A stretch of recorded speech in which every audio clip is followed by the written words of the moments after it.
Nomine Patris et Filii et Spiritus Sancti. Amen. This is an audio version of an article written on the Daily Night by David Martin. The title is The Masonic Plan to Destroy the Catholic Church with Ecumenism. For the past 3 centuries, Freemasons have sought to dethrone the papacy and place ecumenical bodies in power, and Rome is now calling for this decentralization of church power to more effectively elevate ecumenism above papal primacy. To diverge a bit, Freemasonry is an occult secret society grounded in the Jewish Talmud that works conjointly with the Illuminati and other like secret societies for the cause of abolishing the faith and enslaving man under a communistic New World government. Freemasonry is but one tentacle of the internationalist octopus that is engaged in this apocalyptic fight with the Lamb, though its particular assignment is to destroy the Church by ecumenically uniting it with the world. The late Dr. Rudolf Graber, Bishop of Rennesburg, and one of the participating fathers at Vatican II, sent shockwaves throughout the world when on the 2nd of May in 1973 he published a short book titled Anastasius and the Church of Our Time. Therein he reveals the diabolical plan of infiltrated Freemasons at Vatican II to destroy the Church from within. In his chapter on secret societies, the Bishop reveals the Masonic goal of creating an anti-church or a new syncretic church that departs from the functions of the old church and merges itself with other religions. This present-day attack on the Church was foreshadowed in the writings of the 19th century Freemason and excommunicated priest Canon Roca, who predicted that the liturgy, ceremonial, ritual and regulations of the Roman Church will shortly undergo a transformation at an ecumenical council to deprive the Church of its supernatural character, to amalgamate it with the world, to interweave the denominations ecumenically, instead of letting them run side by side as separate confessions, and thus to pave the way for a standard world religion in the centralized world state. The liturgy and regulations of the Church indeed underwent a transformation at the Ecumenical Council, Vatican II, which has served to deprive the Church of its supernatural character and to amalgamate it with the world. Vatican II set in motion this ecumenical plan of uniting the Church with other world religions, and we see this Masonic design coming to a head now with a new Vatican document aimed at altering our understanding of papal primacy to enhance the promotion of ecumenism and lay empowerment. This document is fully endorsed by Pope Francis. Titled The Bishop of Rome, Primacy and Synodality in the Ecumenical Dialogues and in the Responses to the encyclical Ut Sunum Sint.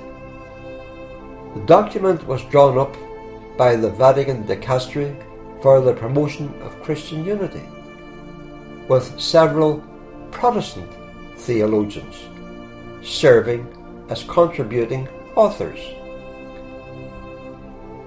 The DPCU concluded that following Vatican II, the ecumenical dimension of the papacy has been an essential aspect of this ministry. For the record, Ecumenism is not a dimension of the papacy, but of the modernists who undermine the papacy. The new document is all about challenging the papacy and uniting the Church with the world. The numerous ecumenical bodies involved in drafting the document unanimously agree that there should be a decentralization of power, where power is taken from the Pope and granted to the lay and regional levels of the Catholic Church. What we are witnessing is the Leninist clenched fist being applied in an ecclesial context.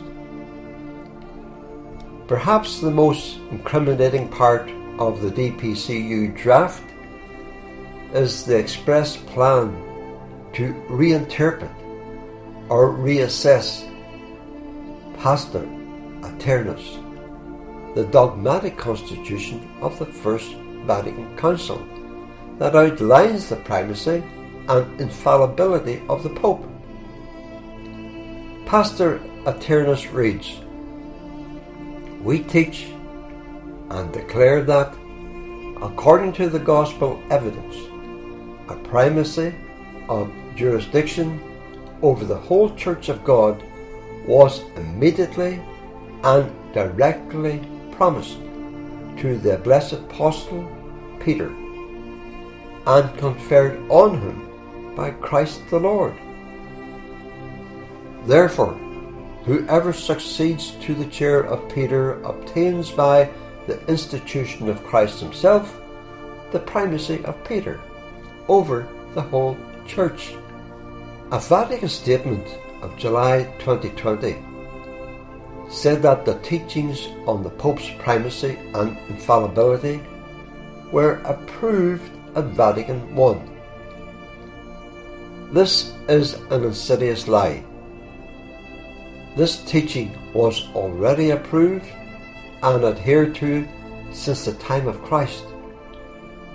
Vatican I simply raised this divine teaching to the level of dogma, therefore making official what already was the case. By insinuating that papal primacy was first acknowledged at Vatican I, and by attempting to place a new spin on this dogma, the Vatican is promoting what is known as the development of dogma, which is a condemned error, because the First Vatican Council decreed, if anyone says that it is possible that at some time, given the advancement of knowledge, a sense may be assigned to the dogmas pronounced by the Church, which is different from that which the Church has understood and understands, let him be anathema. In his oath against modernism, St. Pope Pius X said that progress of dogmas is in reality the corruption of dogmas.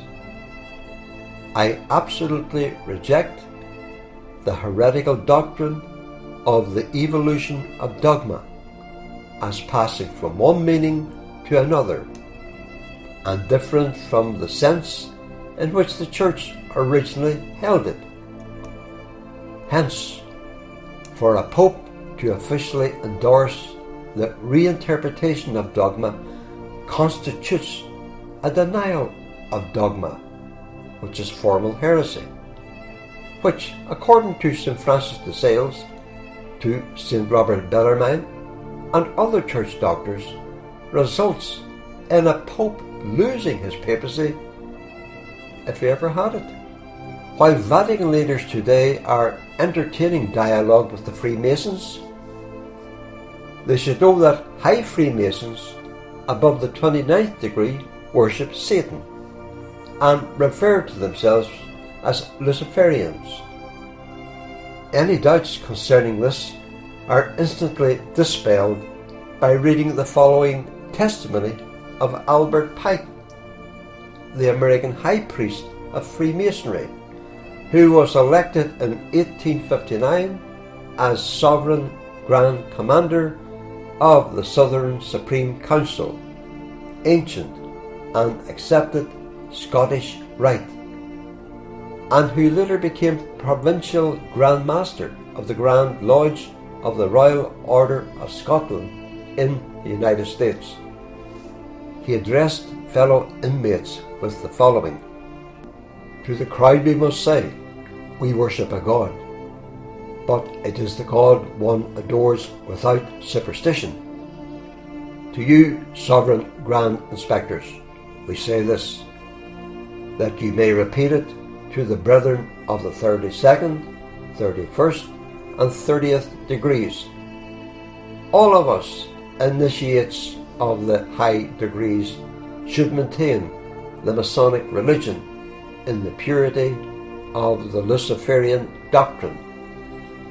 If Lucifer were not God, would Adonai, the God of the Christians, that is Jesus Christ, whose deeds prove his cruelty, perfidy, and hatred of man, his barbarism and repulsions for science, would Adonai and his priests calumniate him?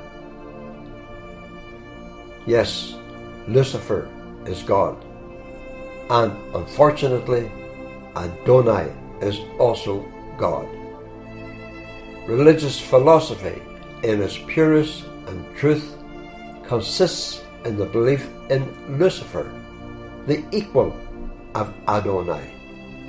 The above testimony of Albert Pike reflects the mindset of all high Freemasons, though the Masons of today are all the more vile because they have grown in strength. The Freemasons do things like drinking human blood, eating murdered babies. Their history of bloodletting is no secret. The Masons always present themselves as stewards of goodness and brotherhood, and claim they are about world unity and harmony. But this is only a smokescreen to cover their insidious designs against the Church. Freemasons worship gods of nature, including the Egyptian goddess Isis. And through the cult of Freemasonry, these gods of nature work fervently to advance the spiritual fall of Christians by luring them into the vices of fallen human nature, like fornication, uncleanness, and immodesty, which St. Paul calls a serving of idols.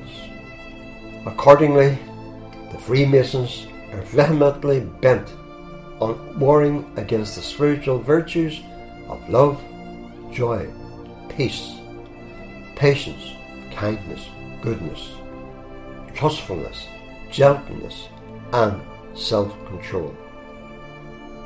Because Freemasons hate Christ, the author of all virtue and goodness.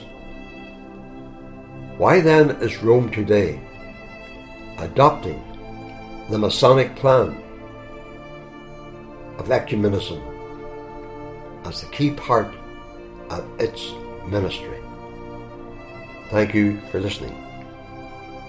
Gloria Patri et Filio et Spiritus Sancto, sicut erat in principio et nunc et semper et in saecula saeculorum. Amen.